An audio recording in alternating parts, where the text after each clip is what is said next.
네.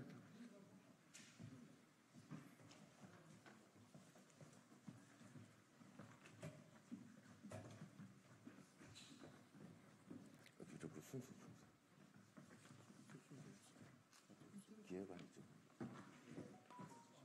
기회가 안 오는데 앞 페이지가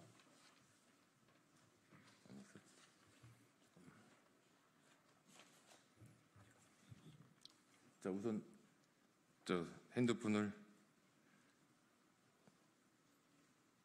무음이나 진동으로 좀 바꿔주시고.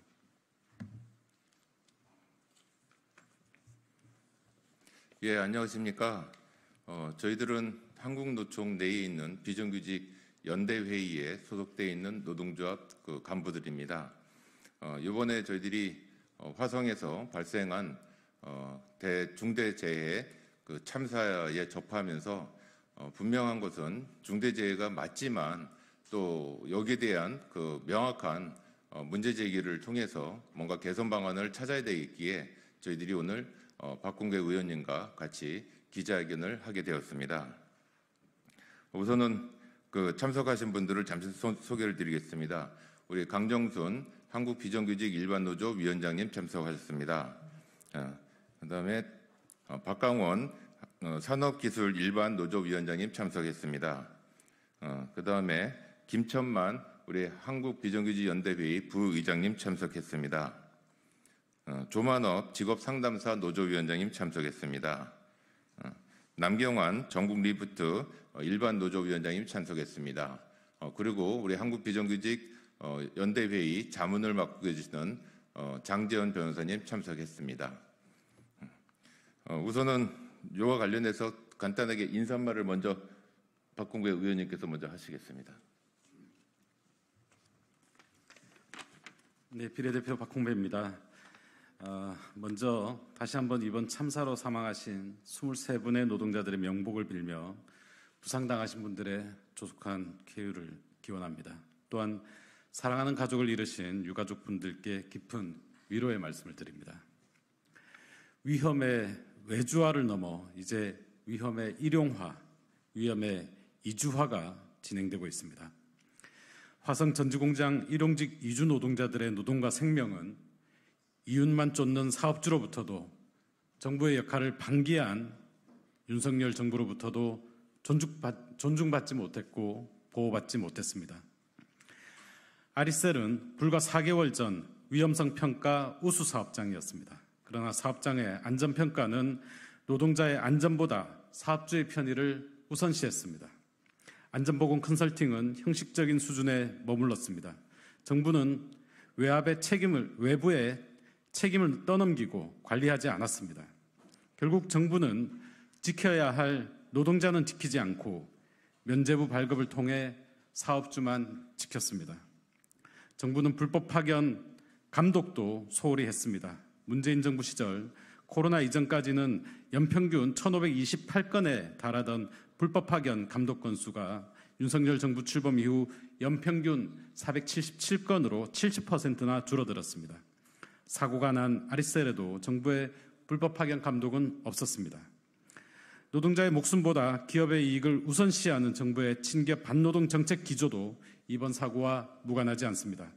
노조가 하는 일이라면 그것이 일하다 죽지 않기 위한 자위권적 활동이라도 색안경을 끼는 정부의 태도가 일터를 더 위험하게 만들고 있습니다. 이런 상황에서도 정부는 파견 대상 확대 등 기존의 정책 기조 유지를 시사하는가 하면 심지어 국민의힘은 시행한 지 5개월이나 지난 50인 미만 사업장에 대한 중대재해처벌법 적용 유예를 22대 국회 민생 1호 법안으로 하겠다고 합니다. 제정신입니까? 얼마나 더 많은 노동자가 죽어야 합니까? 저는 환경노동위원으로서 화성 화재 참사가 우리 사회의 마지막 후진국형 산재사고가 될 수 있도록 근본 참사의 원인을 규명하고 정부의 책임을 묻는 일에 최선을 다하겠습니다. 현장 노동자들의 목소리를 듣고 재발 방지를 위한 입법에 나서겠습니다. 일하다 죽지 않는 대한민국을 만들기 위해 최선을 다하겠습니다. 다시 한번 삼가 고인들의 명복을 빕니다. 네, 지금 중대재해 참사로 인해서 돌아가신 분들의 내용을 또 지금 현재 뭐 여러 곳에서 수사를 하고 있고 조사를 하고 있다고 하는데 저희 노동계가 현장에서 직접 그 파악을 해본 내용을 보면은 사실상 일용직 형태를 취하고는 있지만 이분들이 이미 한국에 들어와서 오랜 시간에 계셨던 이주 노동자들입니다.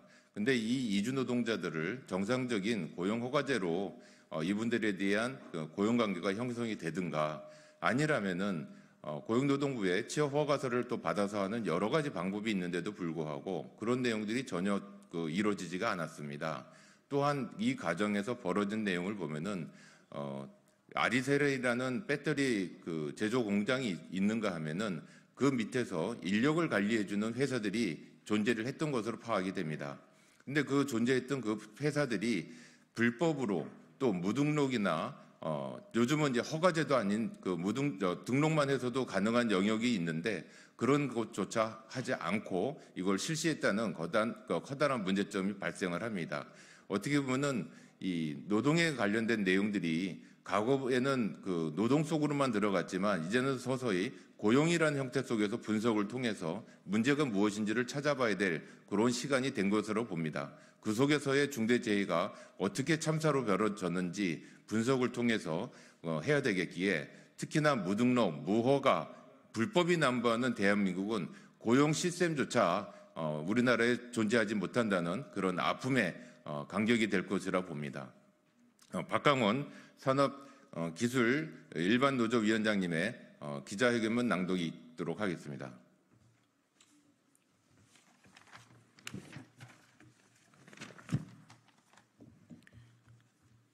존경하는 국민 여러분, 먼저 이번 화재로 인하여 사랑하는 가족을 잃은 유가족 여러분께 심심한 위로의 말씀을 전합니다. 우리 국민 모두가 이번 참사로 인해 크나큰 충격을 받았으며 여전히 안전 불감증에 빠져있는 대한민국의 현실에 비통한 심정을 느끼고 있습니다. 모쪼록 고인들의 명복을 빌며 그분들의 헌신과 노고를 잊지 않도록 하겠습니다.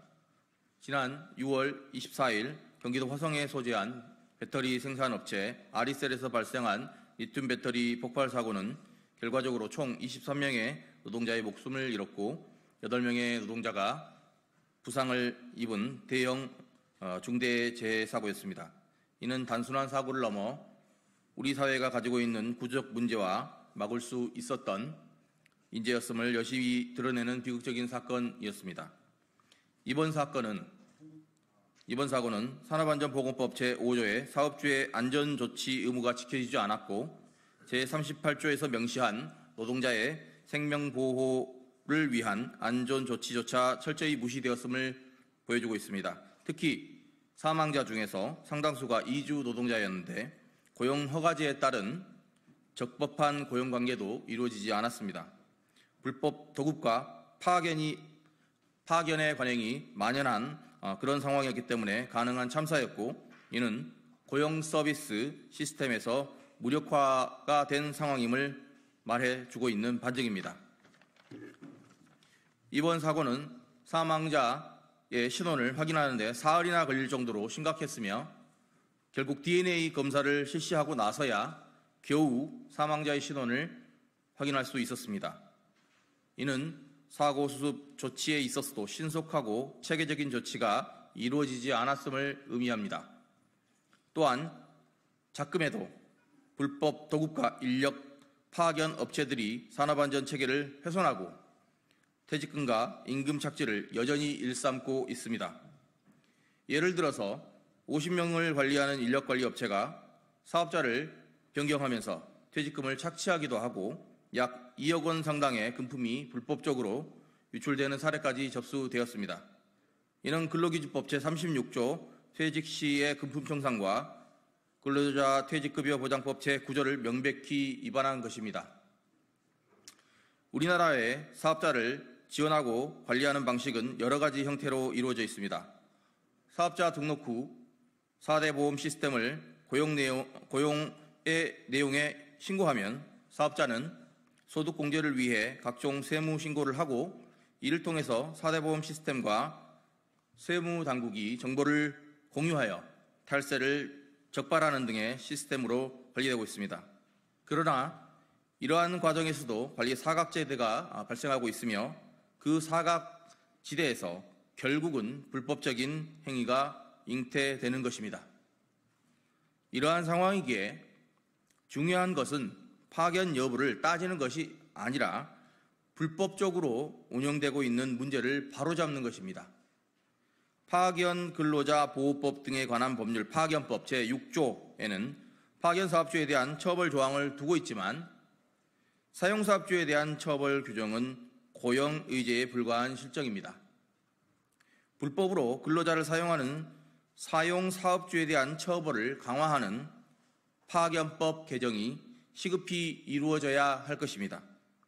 아울러 불법을 자행하는 인력관리 사업자에 대한 단속도 즉각적으로 실시되어야 합니다. 또한 정부는 중대재해를 예방하기 위한 노력을 지속적으로 강화해야 합니다. 산업안전보고법의 엄격한 집행뿐만 아니라 사업장 내 안전관리 시스템의 정기적인 점검 및 개선까지 필수적으로 뒤따라야 할 것입니다.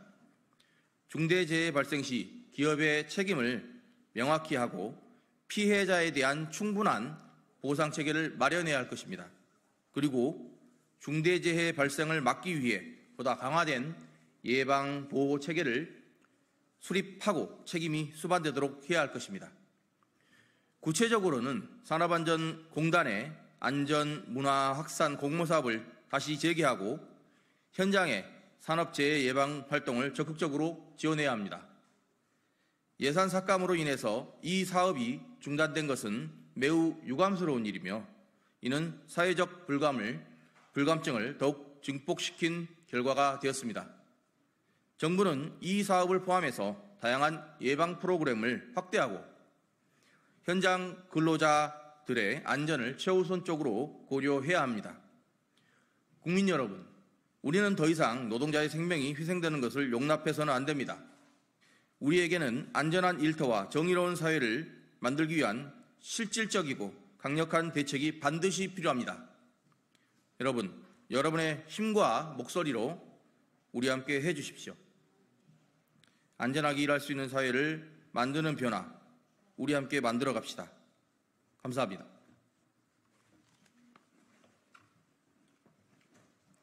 예, 지금 이 내용 중에서 한 가지 저희들이 포함을 시키지 않는 게 있는데요. 저희들이 요구합니다.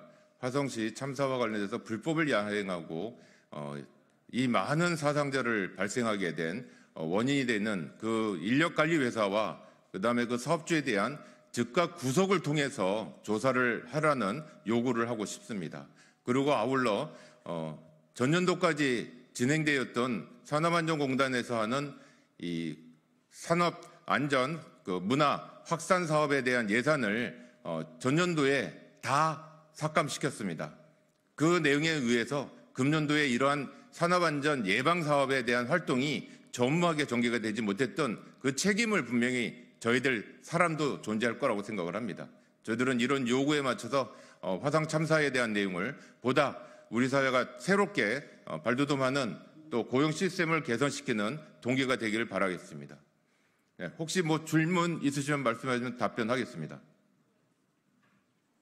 설명이 너무 잘 된 관계로 이상 마치도록 하겠습니다. 감사합니다.